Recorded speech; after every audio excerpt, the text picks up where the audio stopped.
Hey everybody, welcome to another episode of Reviewing Comics with me, your host, Alexander Turbin. This week we're doing Jademan Comics, Kung Fu Special Number 1 from 1988. But before we get into that, I'd like to show you some of my own work, which can help support the channel if you guys are into it at all. I produce a comic called Random Access, and I do that every month, and I produce that for my patrons on Patreon. You can check me out at patreon.com/Alexander Turbin. Or I also sell these on my website, alexanderturbin.com. Or you could check me out at Instagram at alexturbin04401 at Instagram. And like I said, it's a 12-page, full-size, full-color comic that I produce every month for my patrons, just $2 a month. And I also highlight an indie comic creator in the back, and usually they have something to do with the book, but they don't have to. This one is Matchy, and he did the cover, and he also created the character Soraya, and she is a guest star in this comic, as you can see. And the covers are by Jake Quirk, and you can catch him on Instagram at Jake Mangdangle. And yep, so these are my comics that I make, and if you check them out, that would really help the channel. And if you like this kind of content, please consider subscribing and hitting the notification bell, and give me some of the thoughts you have on some of these comics, because I know I'm not the only one that really loves these kind of comics. Jademan Kung Fu Special Number 1. I'm not going to actually go through the whole thing because I have several of the comics that are in this book, and like I have Blood Sword, I believe it's called, and I'm going to do that at a different date. The Blood Sword, I have that, so I'm going to be going through that. But I will be going through the first section. So I really love this comic and these types of comics. And whenever I went out of state to New York City or whatever, I'd go to a Chinatown and find me some Jademan Kung Fu Special comics or whatever they were. And as I was going through this, because I just found this in my collection, I realized that there was some cool stuff going on in this comic book, which is very un-American. So Jademan, I guess, was a big publisher in China starting in 1970, or I don't know if it was by Tony Wong. I don't think it was 1970 because there's more about him in the back. But this is fascinating how they just really go into detail about the creator of Jademan comics, and they talk about all of the different ways. Like it has a full 3-page pullout and discussing, like it has a team of assistant artists finish the black and white art, each working on a single facet: background, muscles, clothes, hair, etc. So most of this is written by Tony Wong and produced by Tony Wong, and I assume he does the art for most of these things. We'll check out some of the stuff later on. And so yeah, it's fascinating how this fold out is out. One of the things, the scripts are by Mike Baron, and I believe that's the same Mike Baron that did all of the Punisher stuff, and I think he did a bunch of issues, and he also did a graphic novel and stuff. I don't really think it is, though, because like I think they just use his name, or maybe he had some sort of contributing something or other, but this does not read like anything that any American writer would would do. I know that it's difficult to translate from Chinese or Japanese or any other kind of language, and that it often comes a little weird, but the translation is very odd. It's very cool how they do the color separations are the most sophisticated in the world. And I really believe that, because I think the best part of these comics are the colors. The art isn't too bad, but the colors really stand out as something really special. And they even go through the binding and the cutting and all that stuff. So it's a 3-page insert. I can only assume that this was the first American comic that they produced. Although, yeah, they said it was from the 70s, but this was produced in 1988. And so I can only think that this was produced in 88 and maybe their first one, because it has 3 or 4 different comics in here. Each one, I don't know if it's the full column comics or it's just highlighting what is in each comic, because here's the cover of Oriental Heroes, and I think that's a completely different book than yeah. So it's just 4 different stories, or 3 or 4 different stories, and they're kind of giving you, it's just like an anthology slash just kind of showing you what's going on and what's to come in these comics. And I'm gonna have to go. I'm gonna have to pull out my Blood Sword #1 and really kind of compare what they do from this and into Blood Sword, because in this it's very much not a story. Like, if you watch my Judgment Day review, this is kind of what I wanted from them. This highlights a character, gives you a lot of his background. It doesn't read like an American wrote it. It just, like this says, Tiger Wong, the kick of death. This 18-year-old master of high stepping northern martial arts style has joined forces with a bunch of other crazed kung fu hotheads to battle the evil global cult.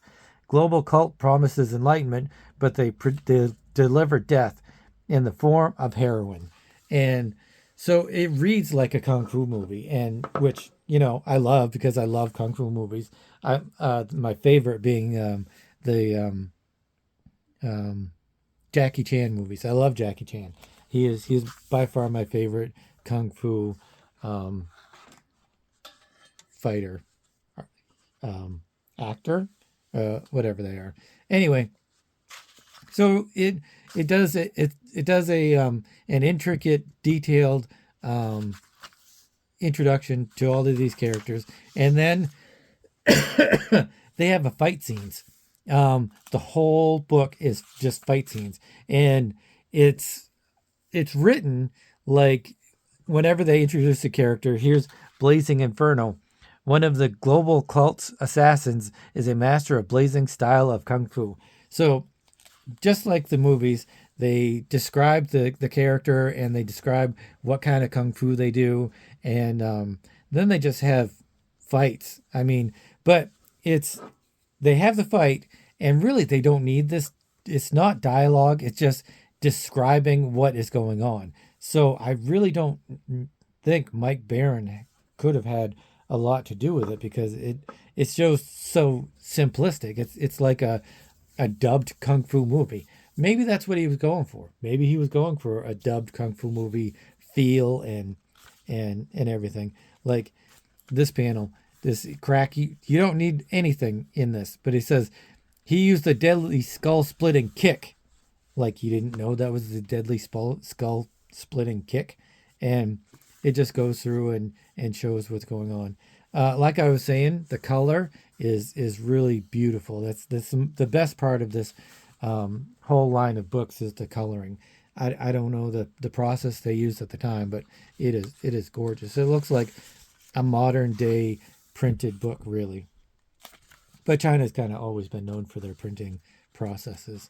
So, like, it goes through, and like there really is no story. There's the evil global empire, and there's these 3 hotheads, and they're fighting the global empire, and they fight them back, and they kill the 3 assassins that come from the global empire, and they defeat them pretty easily and pretty soundly.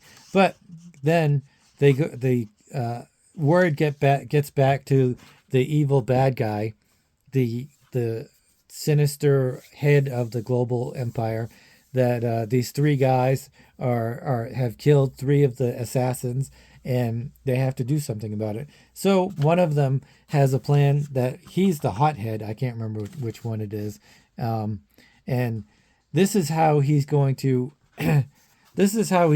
trick the guy into going into a fight with him. Letter, dear little dragon. I guess that's his name. His brother had been killed, I guess, or something. Dear little dragon, You are a coward like your brothers. If you dispute this, meet me in the plaza. Yours most sincerely, Chan. So that is how he tricks him into going into a fight. So he actually hand delivers the letter, I guess. He has like a car or something, and he throws the note to him. And so, oh no, I'm sorry, that's not what happens. He gets the note, and then Little Dragon takes off in his car, and the brothers are going to no, the brothers don't do anything yet. Little Dragon finds the dude in the blue suit and tries to smash him, and he's chasing him.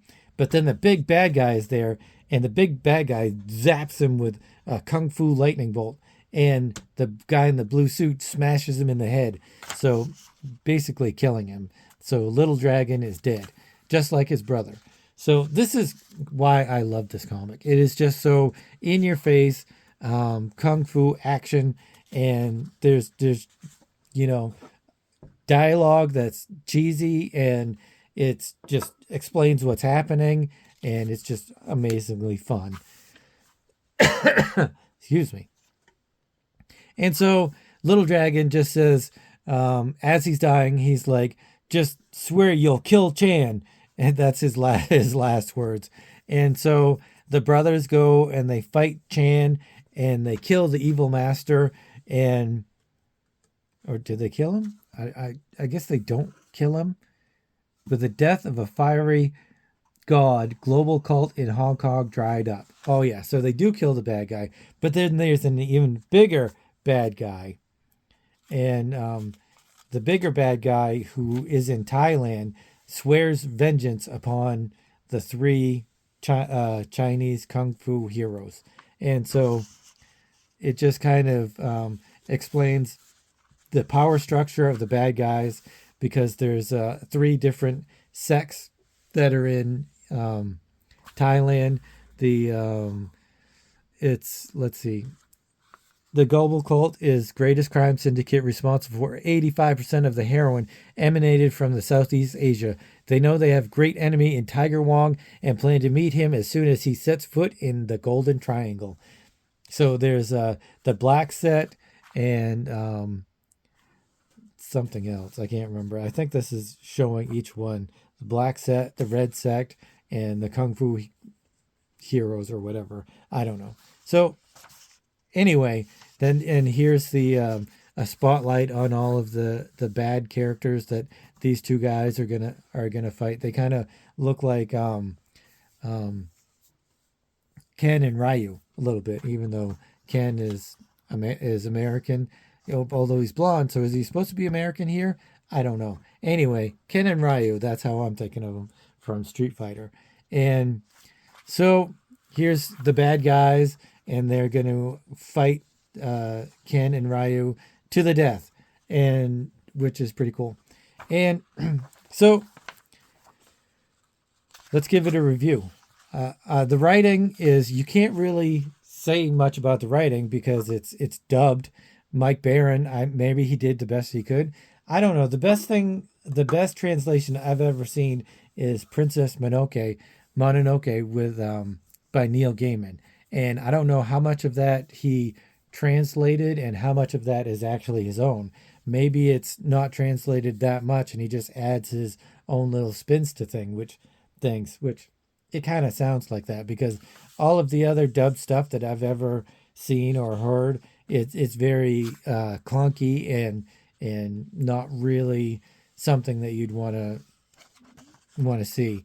But it is what it is. It's a kung fu movie. It's a kung fu comic, and it's really, I love it. I mean, I wasn't really too much into Judgment Day, the last review that I did, and it was that kind of 80s, 90s Image Comics kind of superhero stuff. But this is what I really like. This is the kung fu heroes, and it is really cool. As for the art, almost all of these books look very similar. It kind of shows it how it's done in a mill where one guy probably does the breakdowns, and then a whole bunch of different people do the tightening up and the inking, and other dudes do the airbrush and watercoloring, which is just phenomenal. Especially the covers. The covers are just beautiful, beautifully watercolored, beautifully rendered, and so I like the art. It's a little, when everything looks the same, it kind of drags it down a little bit, because I would like a variety of style. But it is what it is. Lots of action lines, not many backgrounds. I wish there were more backgrounds. I suppose there are when you need them. But like I said, it is what it is. Lots of action lines. It's an action comic, so why not have action lines? And lots of cool special effects and lightning and swirling and twirling and rock fighting, and it's it's pretty awesome. And so I'm gonna say I like the art. I like the art. I don't love it. I wish it had a little bit more of an individual flair. And so towards the end, they once again add. They have some. Where is it? If I can find it. Yep, there we go. It shows Tony Wong in a four page pull out, not even advertisement, just showing him in his car. DN1, that must be Hong Kong, and it's got a history of Tony Wong and how he became a comic book artist and how he created this kung fu comic book dynasty. I guess he's the Jack Kirby of kung fu comics, Chinese comics. But anyway, I would say, yeah, I think the writing is okay for what it is, and the art is acceptable. Reading it, I did go through and read it quite thoroughly, and there's lots of panels, there's lots of action, and the action is great. There's lots of follow through, there's lots of setup, there's lots of follow through, and there's lots of payoff, which is really what you want in a fight scene, in my opinion. You want all three of those on each page, separated into different panels. You want, you want to have that payoff. But you also want to have that anticipation. So I would say I give this an 8. I'm only giving it an 8 because I wish there was a little bit more variety in how the comics looked. They all look kind of similar, a little too similar for my taste. And the writing could be a little bit more Americanized, and it could have a little bit more detail in what they're trying to do. But yeah, I would give it a solid 8. And if you love kung fu movies like I do, then you should definitely check out Jademan Kung Fu Special #1, or all of the comics that they produced, which was several at the same time. Oriental Heroes was one of them. The Blood Sword, and there were some other ones. So if you like this kind of content, please consider subscribing, and have a great day. And now I'm all caught up from when I was sick, and so these will be coming out on a regular schedule as they were before. So have a good one, and I'll see you guys later.